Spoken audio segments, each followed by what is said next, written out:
I think it'll be exciting. At least I certainly hope so. I feel excited. We all are. For much of the time this session, as you know, we've seen ideologues at the Capitol setting a tone that seems counter to what the people of Arizona want. Ideologues are holding the legislative process captive. For instance, they're stalling the budget negotiations. They're ignoring efforts to bring more transparency and accountability to state government, passing over opportunities to improve school and community safety. Representative Campbell, for instance, proposed legislation to create safer schools and safer communities. However, none of those bills saw the light of day. Representative Steele from Tucson attempted to get more resources for the mental health first aid program, to increase training opportunities for people who want to be able to recognize and help people experiencing a mental health crisis. This bill got overwhelming support until it moved to the Senate and stalled out. We know that Arizonans want us to be focused on creating jobs, expanding health care, and funding education. Unfortunately, those priorities have been shoved aside to make room for an extremist agenda, and this is what's troubling to us. All of this seemed to come to a head last week, for instance, during the debate about a fictitious United Nations conspiracy and the time wasted on a bill that would allow people to use gold and silver in financial transactions in Arizona. Instead of focusing on ideological issues that are part of an agenda that is not in line with what the people of Arizona want, we need to find a way to bring the discussion back to what will get our state moving forward.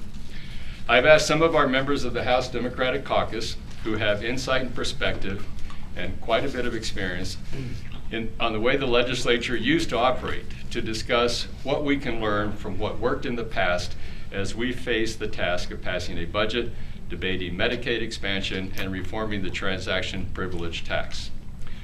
Representative McCune Davis, District 30, is one of the longest serving members of our caucus and an outspoken consumer advocate.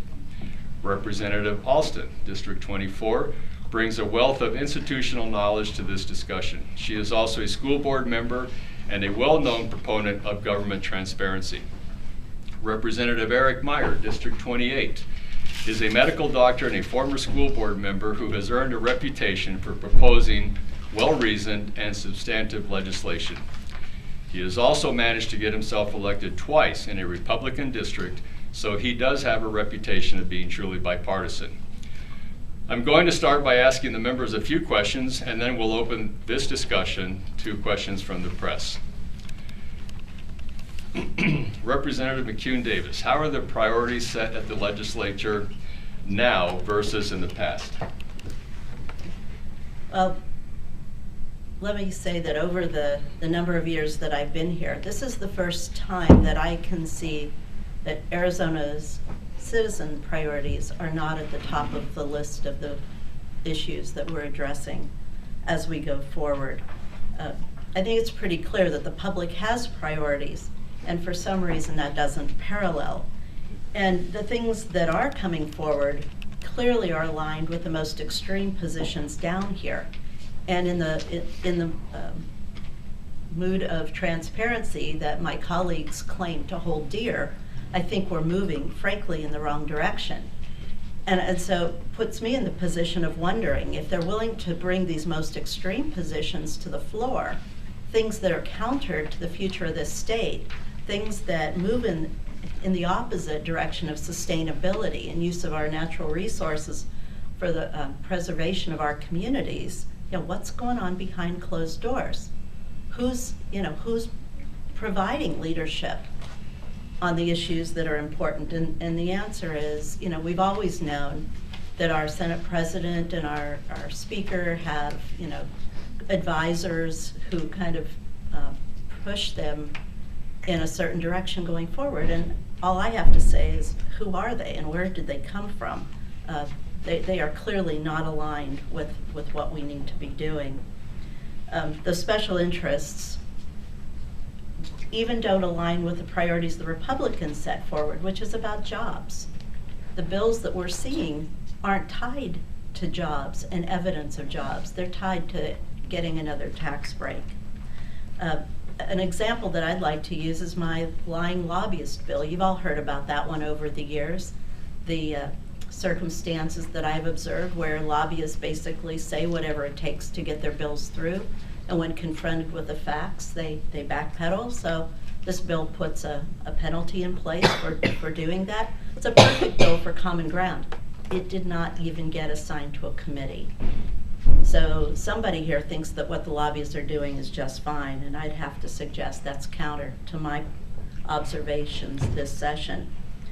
Bills were introduced to enact recommendations of conservative Republican County Attorney Bill Montgomery from Maricopa County. Where are those bills? They haven't made it to the floor, they haven't been debated, they haven't been discussed. Isn't it time for government to really rise in the eyes of the voters by demonstrating that we want to act with some integrity? I'm concerned because those bills haven't moved forward. And then there are bills that just flat confuse me, like the legal tender bill. I've not yet had a constituent ask me to promote that bill. What in the world is that about? I think we have an obligation to address the real issues in Arizona. We have communities that are dependent on water, on clean air, on good health, on good education. You can continue down the list. Those are not the bills I see moving forward here. I see a whole different agenda. And truthfully, I have to ask the question, where are they coming from? Thank you, Debbie. Representative Alston, how is the process and priority budget different? That work? Oh, that works fine. Okay, Great, great. thank you. I have served now 20 years in the legislature, 18 in the House and 2 coming back after a lengthy absence. And each of those years I've been on the Appropriations Committee. And when I came back here, I asked to be on the Appropriations Committee again. And when I arrived, I asked where my budget book was. And even the staff looked at me because they had not heard of a budget book, or many of them had not. And we used to have a book that each Appropriations Committee member had that was about that thick with big line item budgets for every single agency in the state. And what we did, we had subcommittees, a House subcommittee with a matching Senate subcommittee. We would hear the people of the state and what their priorities were in each subcommittee, and a vote was taken at the subcommittee level. After that, all the subcommittee votes went back to the full Appropriations Committee in each house. And another vote was taken. And people could comment, primarily in the subcommittees, but occasionally in the adoption of the big committee. And then House members and Senate members would meet on the floor of the Senate, and the budget recommendations were moved, not line by line, but agency by agency, so that appropriation members had a full and complete understanding of the budget. The citizens of the state had a clear and transparent understanding of the budget if they chose to participate. Everyone had an opportunity at some place in the process to come and speak to their priorities. Now, we get a major department like Department of Economic Security or Department of Health Services or Access on maybe 5 or 6 sheets of blue paper with about 3 sentences about the budget and big gross numbers, not any detail at all. And that's what the Appropriations Committee is given. When we have adopted budgets in the last 2 years, the members of the Appropriations Committee never saw the completed budget until we showed up in committee the day that the budget went out of the House. Never saw it in its final form. Now, where the budget is taking place is in all these small group meetings with Republican-only members, and that's why some very weird stuff gets dropped in, and some other necessary stuff, in my humble opinion, gets knocked out, and votes are being purchased by using the giveaways to the extremists in their caucus to get the votes for the budget. It was really much cheaper and better for our communities when Republicans had to shop in Alfredo's store. So it was transparent. It's very, very different now, and it's not good. We've got major issues like Medicare expansion being debated behind closed doors. In the meantime, we're having small, one hearing in which, the chairman of the Republican Party calls the governor a Judas, and we spend our time in appropriations hearing things like the bathroom bill, which disallows people who are different an opportunity to use public bathrooms. And a lot of fun has been made about that, but that is a huge tragedy and travesty. Those people do not deserve that kind of disrespect by this House and by the Appropriations Committee. It's pitiful, and I'm really sorry, and I'm hoping we can, use our forces to turn it around and put that transparency back in. I have put in a bill for child care subsidies every year since I've been back, because we're not funding that anymore. The directors of homeless shelters and transitional housing for women with children tell me that would be the #1 thing that would help them the most, if those women could be sure that their children were safe while they were able to go to work. Never got a hearing. Thank you, Mr. Wheeler. Thank you so much. And last but not least, Representative Meyer, how would you say the school boards differ from the legislature in that entire process of operation? Just one correction. You said I'd been in office, elected twice. It's been 3 times, just so it's clear that I'm termed out shortly. I'll take it. Served on the Scottsdale School Board for 8 years. And the differences, the biggest difference, and Leela's made a lot of the points already about openness and transparency that we have to abide by as school board members. We have open hearings, our budget, and everything we do is debated and voted on weeks later, so the public has a chance to comment. But I think the biggest frustration for me is having served on a school board where we work to do the right thing for our kids in our district.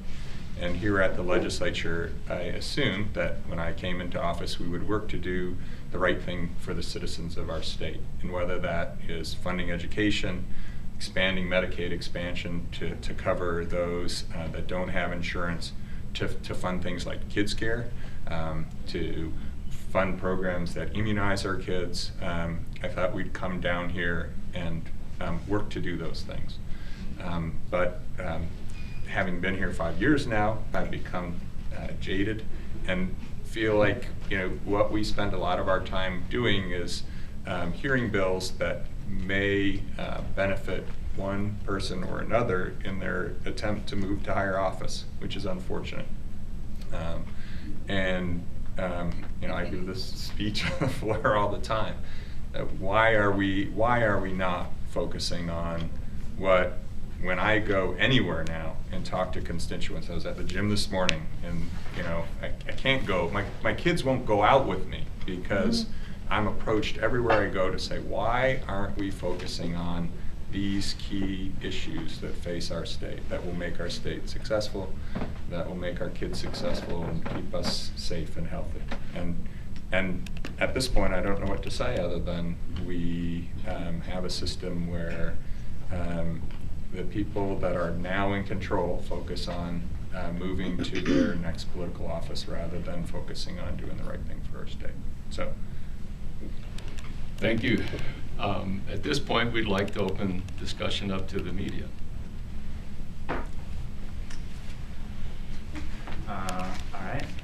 you're clearing your throat. I guess I'll start this one off. Representative McCune Davis, you were talking about how we're going in the wrong direction with transparency issues. The lying lobbyist bill obviously doesn't get a hearing. Are there other examples that you'd like to point out? Well, I think we are really disconnected from public expectations. I think that there are issues that the public has concerns about, and they expect something to happen down here, and then nothing happens. And then they wonder, why we're down here at all. And they frankly wonder what the value is of sending somebody to the legislature to represent them when their issues aren't getting addressed. Probably the interesting comment I've had from citizens over time is they ask, well, do legislators get pay raises? And the answer is yes, when the voters vote for it. But when the public doesn't believe we're doing the job they sent us down here to do, there is no basis for that. And the reason is that we have a very low rating with the public because we don't demonstrate that we meet the needs of Arizona.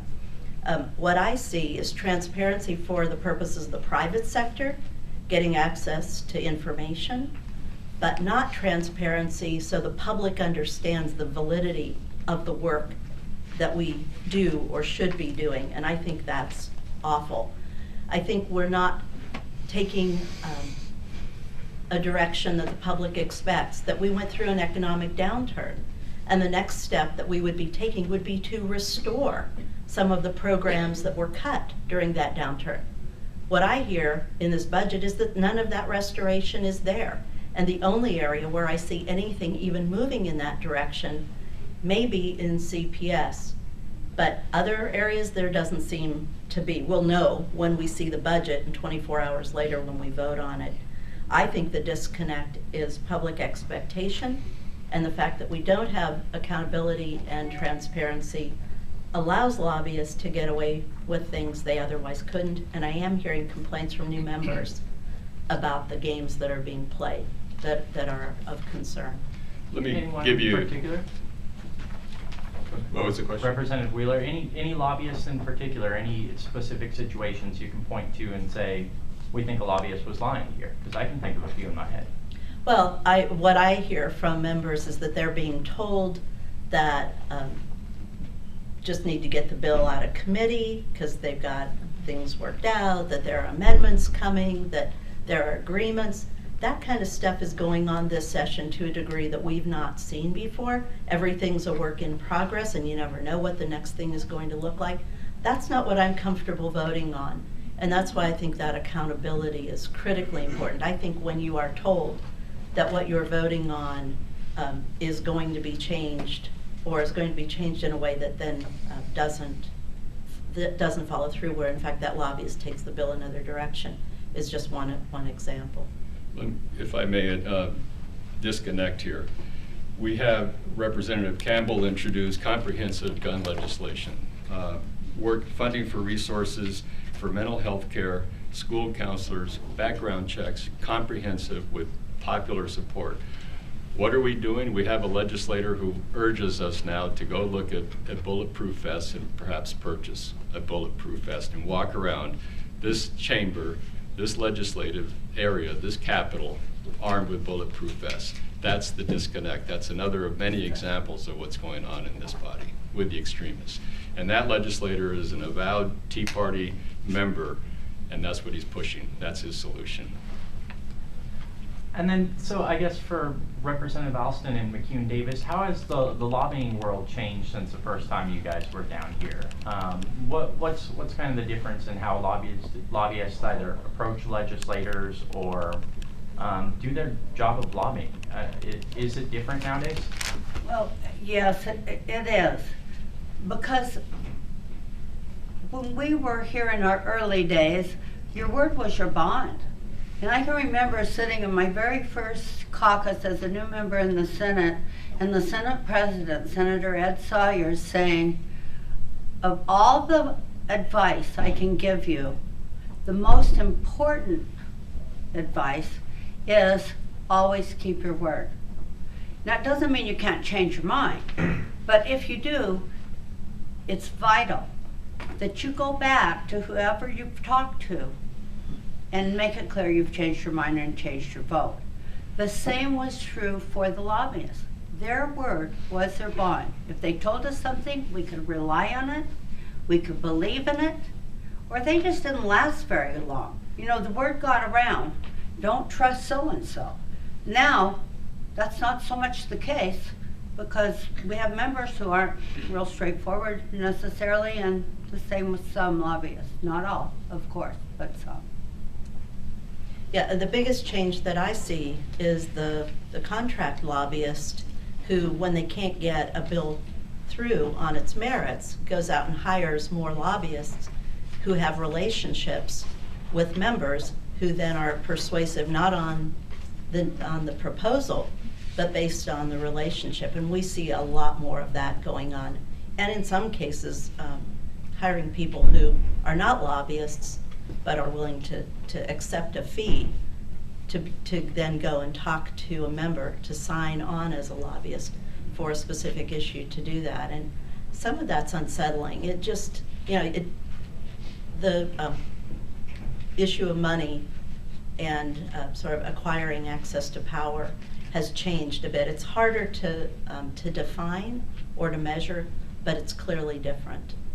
We used to know who lobbied for each entity down here, and they took great pride in advancing their proposals. And if it took a year or 2 or 3, that was part of the process. Now there's this acquisition of access that's troublesome to me. You know, and I think we've, you know, gone too far in our urgency to get things out. That's why we don't get bills out with all the amendments on them and how they should be. You know, we got to get it out, get it out, get it out. Well, now we're not going to get out in 100 days, guys, it doesn't look like. And we need to take our time and be thoughtful and allow for that citizen input. You know, it's rather interesting. In one of the recent Appropriation Committee hearings, one of the there were a lot of people there to talk, and one of the Republican members of the public said, well, I'm a Republican, so I don't have to adhere to the 2-minute rule. And we saw that happen in that committee. People who were against the bill only got 2 minutes. People who were for the bill, that was the chairman's bill or one he supported, went on and on and on and on. So they got all the time they wanted. So even if you get a chance to have a voice, if you're on the wrong side of the issue, then you don't get to put all your points forward. And you're ruled out of order if you repeat something that's already been said. On the other hand, if you're on the right side of the bill, then you can go on and on and on. So what happened to subcommittees? I had never even, must have been long before my time around. it was before your time, and occasionally they have them now. I think the Senate had one last year, an appropriations subcommittee on a particular issue. But these were committees like, we had one on transportation, one on education, one on health and welfare, so that those areas were segregated, and they had like committees on each side. You know, we would stay and discuss issues, you know, long into the night. Appropriation members always worked on Friday, so you kind of earned your keep by putting in that extra day. We went on field trips, if you will, around to major state agencies like prisons and hospitals and that sort of thing for in weeks prior to the session starting. And you know, I don't know when the subcommittees went away, but it's been sometime within the last 15 or 16 years. But it worked very well because it spread out the work, and people had, if they had an interest in health and welfare, transportation, whatever the issue, they could go and present their case, and the members could come and listen if they were interested. So I thought it was a really good system. It required more work from Appropriations Committee members, but I think that's our responsibility. Debbie, did you have? And is there any way to like bring that back? I mean, every year, even Republicans will complain about the small Yeah. group meetings. Well, But these there are was just a kinda house Republican rules, that right? complained a couple of years ago about how we don't have the information when I mentioned subcommittees and they've never heard of it. Of course we can bring it back. It's the prerogative of the chairs. In and fact, the leadership. if we have a Democratic majority in the House, we'll guarantee We we'll will bring have it it back. back. How's that? Well, Before It's Eric on- turns It's on our out. campaign trail. Well, Before Eric It's on our turns out. platform. And let me comment, because as a member who didn't serve on appropriations, but who observed the process at that time, I knew whether an agency was getting its needs met, or whether it was a component of that agency was adequately funded. I knew that information because that was discussed in a public forum that I could go and sit in on. I could go back and track the record. I cannot tell you that today. I cannot tell you if any agency is actually having their needs met based on the workload and the statutory requirements that that agency has. Leila, Debbie, Eric, thank you very much. Members of the media, thank you.